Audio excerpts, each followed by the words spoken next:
Le jour d'après ne ressemblera pas au jour d'avant. Voilà ce qu'a promis Emmanuel Macron en visitant une usine de masques aujourd'hui près d'Angers, dans le Maine-et-Loire. Le monde d'après, c'est la reconquête de l'indépendance française. En clair, ne plus dépendre de la Chine. L'effort de guerre Made in France est donc lancé. Jean-Rémy Baudou, vous avez suivi de l'intérieur cette visite. L'objectif, c'est de produire dès le mois d'avril 40 millions de masques par mois en France.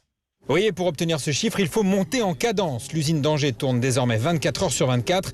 Ça n'est pas pour rien qu'Emmanuel Macron y est venu marteler son nouveau mot-clé, souveraineté. Il nous faut produire davantage en France. Cette crise nous enseigne que sur certains biens, certains produits, le caractère stratégique impose d'avoir une souveraineté européenne. Cette idée dans cette usine, elle est mise en application depuis plusieurs années. Un responsable en témoigne. Actuellement, nos masques, on est à peu près à 70% de nos composants qui viennent de France. Même les machines ici sont made in France, un effort conséquent. Elles coûtent 10 fois plus cher que les machines chinoises, mais elles produisent plus et mieux. C'est donc rentable selon le patron de l'entreprise. L'investissement est lourd, il est payant dans le temps. La proximité est quelque chose qu'on souhaite encore accentuer. Malgré les embauches pour produire plus, certains salariés ressentent déjà de la fatigue.